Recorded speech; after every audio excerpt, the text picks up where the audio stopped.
নমস্কার, গোপাপাল blog and কুকিংয়ের আরও একটা নতুন এপিসোডে আপনাদের সকলকে জানাই স্বাগত। আজকে দৈনন্দিন কাজকর্মের সঙ্গে শুভা গল্পের চতুর্থ পর্বের শেষ অংশটুকু পাঠ করে শোনাচ্ছি। গতকালকের ব্লগে শুভা গল্পের চতুর্থ পর্বের প্রথম অংশটুকু পাঠ করে শুনিয়েছি। তাহলে আর বেশি কথাবার্তায় না গিয়ে চলুন শুভা গল্পটা পড়তে শুরু করি। কাল কলকাতায় যাবার দিন স্থির হয়েছে। শুভা গোয়ালঘরে তার বাল্যসখীদের কাছে বিদায় নিতে গেল। তাদেরকে নিজের হাতে খাওয়ালো, গলা ধরে একবার দুই চোখে যত পারে কথা ভরে তাদের মুখের দিকে চাইল। দুই নেত্রপল্লব থেকে টপ টপ করে অশ্রু গড়িয়ে পড়তে লাগলো। সেদিন শুক্লা দ্বাদশীর রাত্রি। শুভা শয়নগৃহ হতে বাহির হয়ে তার সেই চিরপরিচিত নদী তটে পুষ্পশয্যায় লুটিয়ে পড়ল। যেন ধরণীকে, এই প্রকাণ্ড মুখ মানবতাকে দুই বাহুতে ধরে বলতে চায়, তুমি আমাকে যেতে দিও না মা, আমার মতো দুটি বাহু বাড়িয়ে তুমিও আমাকে ধরে রাখো। কলকাতার এক বাসায় শুভার মা একদিন শুভাকে খুব করে সাজিয়ে দিলেন। এঁটে চুল বেঁধে খোপায় জরির ফিতে দিয়ে অলঙ্কারে আচ্ছন্ন করে তার স্বাভাবিক শ্রী যথাসাধ্য বিলুপ্ত করে দিলেন। শুভার দুই চোখ দিয়ে অশ্রু পড়ছে, পাছে চোখ ফুলে খারাপ দেখতে হয় এজন্য তার মা তাকে বিস্তর ভৎসনা করল, কিন্তু অশ্রুজল ভৎসনা মানল না। বন্ধু সঙ্গে বর স্বয়ং কনে দেখতে এসেছেন।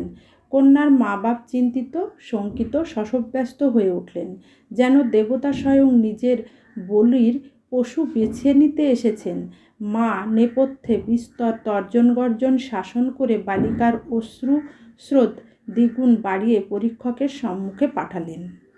পরীক্ষক অনেকক্ষণ নিরীক্ষণ করে বললেন, মন্দ নহে।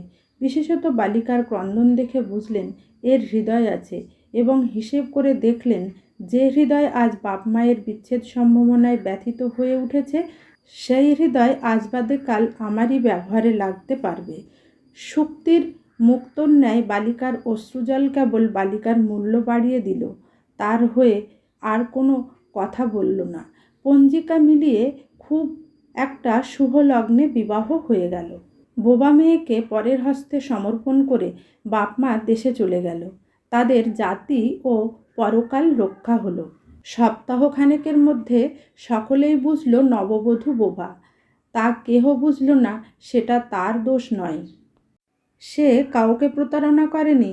তার দুটি চোখ সকল কথাই বলেছিল, কিন্তু কেউ তা বুঝতে পারে নাই। সে চারিদিকে চায়, ভাষা পায় না। যারা বোবার ভাষা বুঝত, সেই আজন্ম পরিচিত মুখগুলি দেখতে পায় না।